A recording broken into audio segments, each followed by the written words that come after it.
Hello दोस्तों, आज हम प्रश्नावली 3.5 का क्वेश्चन नंबर चौथे का पांचवा भाग करते हैं। क्या दे रखा है कि एक आयत का क्षेत्रफल 9 वर्ग इकाई कम हो जाता है यदि उसकी लंबाई 5 इकाई कम कर दी जाए और चौड़ाई 3 इकाई बढ़ा दी जाए। ठीक है। यदि हम लंबाई को 3 इकाई और चौड़ाई को 2 इकाई बढ़ा दे तो क्षेत्रफल 67 वर्ग इकाई बढ़ जाता है। आयत की विमाएं ज्ञात कीजिए, है ना। यानी मान लो हमारा एक आयत है, ये वाला, ये आयत होगा, ये इसकी लंबाई होगी और ये इसकी चौड़ाई होगी। तो लंबाई को हमने x से लिखा और चौड़ाई को हमने y से लिख दिया, है ना। तो देखो, आयत की आयत की लंबाई क्या होती है, x लिख दिया, लंबाई x लिखा हमने और चौड़ाई y लिख दिया। ये लंबाई होगी हमारी और ये चौड़ाई होगी। तो इसका क्षेत्रफल, आयत का क्षेत्रफल क्या होता है, लंबाई गुणा में चौड़ाई, है ना। तो इसमें क्या दे रखा है कि यदि उसकी लंबाई 5 इकाई कम कर दी जाए, यानी लंबाई जो ये है x, तो इसको हमने कम कर दी यानी घटा दी, 5 इकाई घटा दी और चौड़ाई को 3 इकाई बढ़ा दी। चौड़ाई ये है तो इसको क्या करा, हमने 3 बढ़ा दिया इसमें, है ना। तो क्षेत्रफल 9 इकाई कम हो जाता है। तो इसका क्षेत्रफल क्या होगा, x गुणा में y, एक्स वाई हो गया। देखो इसका क्षेत्रफल क्या हो गया, एक्स वाई। तो क्या होता है, 9 इकाई कम हो जाता है, यानी 9 इकाई कम हो गया। तो यहाँ से समीकरण नंबर 1 बनता है ना। तो इसी प्रकार हम देखो, ये समीकरण नंबर 1 बन जाएगा यहाँ से और यहाँ पर समीकरण नंबर 2 बनेगा इस लाइन से। प्रश्नावली 3.5 का चौथे का हमारा पांचवा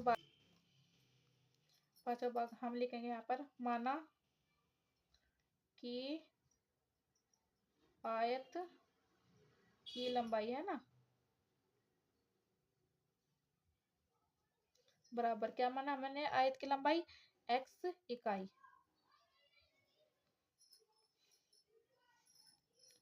और आयत की चौड़ाई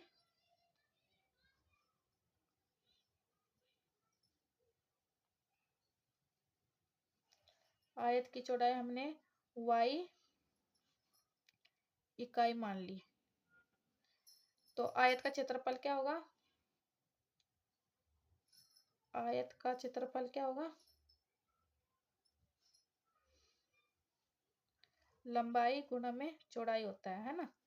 तो लंबाई हमारा x है और चौड़ाई हमारी y है। तो क्या होगा, एक्स वाई गुणा करने पर हमारा एक्स वाई निकल गया। तो इसमें दे रखा है, अब प्रश्नानुसार, है ना,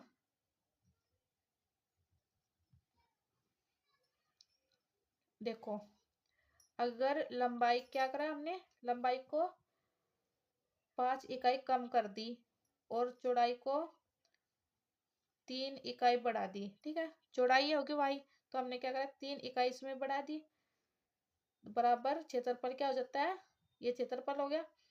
तो आयत का क्षेत्रफल क्या हो जाता है, 9 इकाई कम हो जाता है, माइनस कर दिया 9। इसमें क्या दे रखा है कि क्वेश्चन में, आयत की लंबाई को अगर 5 इकाई कम कर दी और चौड़ाई को, ये चौड़ाई होगी, इसको 3 इकाई बढ़ा दे तो क्षेत्रफल ये होगा। तो क्षेत्रफल क्या हो जाता है, 9 इकाई कम हो जाता है।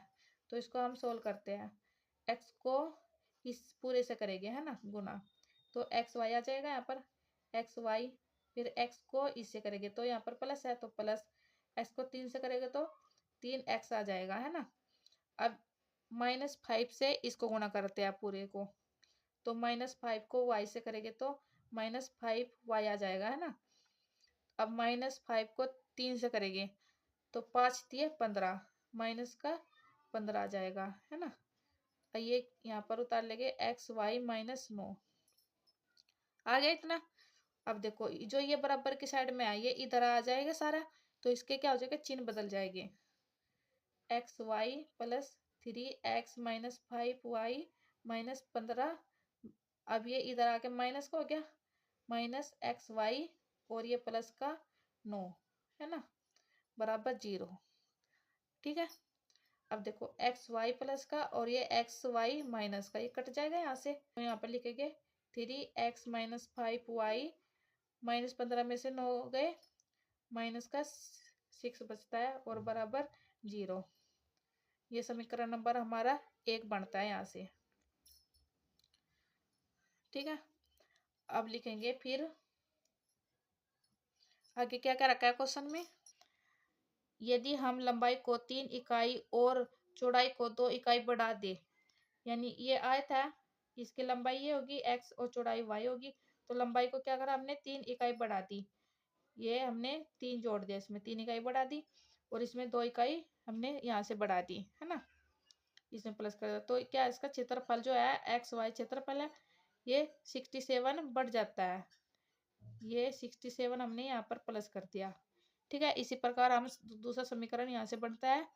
अब देखो, अगर हम आयत की लंबाई x होगी, इसको क्या करा 3 इकाई बढ़ा दी, है ना, और जो है चौड़ाई y, उसको क्या करा हमने 2 इकाई बढ़ा दी, तो क्षेत्रफल हमारा क्या है एक्स वाई है ना क्षेत्रफल, तो क्या है 67 यानी 67 इकाई बढ़ जाता है ना। देखो, बढ़ने में हम प्लस करते हैं और घटने में हम क्या करते हैं माइनस करते हैं। ठीक, अब हम इसी प्रकार जो इस प्रकार करा था ना, इसको इससे पूरे से गुणा करा था, इस प्रकार हम यहाँ पर भी करेंगे। x को हम इस पूरे से गुणा करेंगे तो क्या आ जाएगा एक्स वाई आ जाएगा, एक्स वाई। अब x को 2 से करेंगे, प्लस है तो प्लस 2x आ जाएगा, 2x। अब हम +3 को इस पूरे से करेंगे गुणा, तो +3y आ जाएगा और 3 दूनी 6 आ जाएगा। ठीक है, अब देखो ये इधर आके क्या हो जाएगा माइनस हो जाएगा, यानी इसके चिन्ह जो है माइनस के हो जाएगा, बराबर की साइड में ले आएंगे, इधर ले आए एक्स वाई और ये भी प्लस का तो ये भी माइनस का हो जाएगा, है ना, बराबर 0 के। तो एक्स वाई ये कट जाएगा यहाँ से, प्लस माइनस है क्योंकि, तो 2x और +3y, ये माइनस +6 हो गया और ये -67 हो गया, तो माइनस करने पर -61 बचता है यहाँ पर, है ना, यानी 67 में से 6 गया तो 61 बच गया, चिन्ह किसका जो बड़ा है बराबर 0। तो ये समीकरण नंबर हमारा जैसे 1 बनाता है यहाँ पर, ये समीकरण नंबर हमारा 2 बन गया यहाँ से। ठीक है, तो हम क्या करेंगे अब समीकरण नंबर 1 और समीकरण नंबर 2 को एक जगह रखकर विलोपन विधि से क्या कर लेंगे हल कर लेंगे, जिससे कि x और y का मान हम निकाल लेंगे, है ना। हम लिखेंगे यहाँ पर समीकरण नंबर 1 है ना, तो 3x - 5y - 6, ये समीकरण नंबर 1 है, और समीकरण नंबर 2 x + 3y बराबर, देखो ये -6 है ना, ये -6 है, तो अगर हम प्लस की साइड में लाते हैं इधर, तो प्लस का 6 हो जाएगा, और ये भी -61 है, तो बराबर की साइड में लाएंगे तो प्लस का हो जाएगा, है ना। ये समीकरण नंबर हमारा 2 है।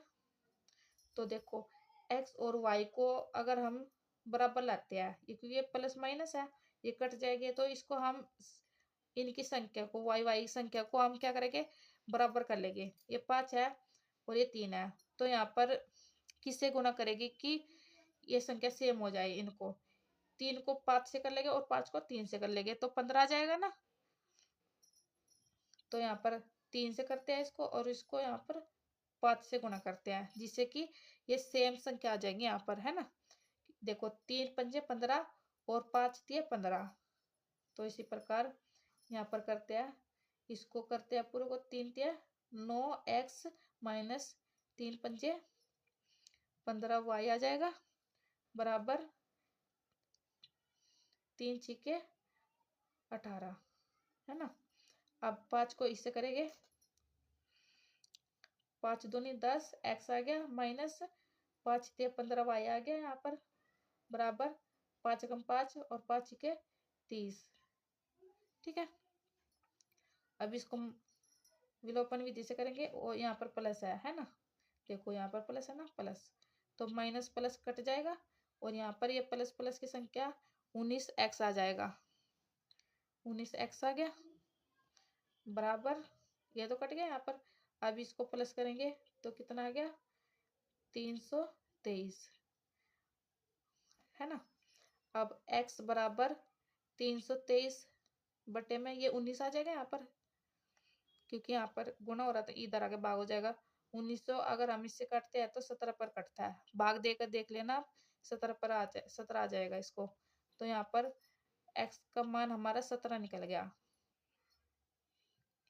x का मान समीकरण नंबर 1 में रखने पर समीकरण नंबर 1 हमारा 3x माइनस 5y और बराबर 6 है ना। देखो ये समीकरण नंबर 1 है। तो समीकरण नंबर 1 में x की जगह हमने 17 रखना है, 3x की जगह हमने 17 रखना है, माइनस 5 और y ऐसे ही, और 6 बराबर 6। तो 17 तिये कितना होता है, 17 तिये 51, माइनस 5 y बराबर 6 है ना। अब माइनस 5 y आ जाएगा, ये इधर आके माइनस को जाएगा, 6 माइनस 51, तो माइनस 5 y। अब इसको माइनस करेंगे तो हमारे पास माइनस का 45 आ गया, क्योंकि बड़ी संख्या माइनस किया। अब y बराबर माइनस 45 और बटे में ये 5 माइनस का 5, तो 5 को इससे काटेंगे तो 9 आ जाएगा यहाँ पर, यानी 5 में 45 होता है ना, तो माइनस से माइनस कट जाएगा ये, तो y का मान हमारा 9 निकल गया यहाँ से। ठीक है, y का मान हमारा 9 निकल गया। अब हम आगे करेंगे, देखो हम यहाँ पर लिख सकते हैं, यहाँ पे लिखेंगे आयत, आयत की लंबाई थी जो x थी ना, वो x, तो x हमारा कितना निकला, 17 इकाई। अब आयत की चौड़ाई y थी, तो y हमारा कितना निकला, 9 इकाई लिखेंगे यहाँ पर। ठीक है, तो x और y हमें बताना था, यानी आयत की लंबाई और चौड़ाई हमें ज्ञात करनी थी। ठीक है, विमाई यानी आयत की ये क्या होगी, मान लो ये आयत होगा, इसकी लंबाई कितनी है, ये लंबाई होगी 17 और ये चौड़ाई होगी 9। ठीक है, सेंटीमीटर आंसर।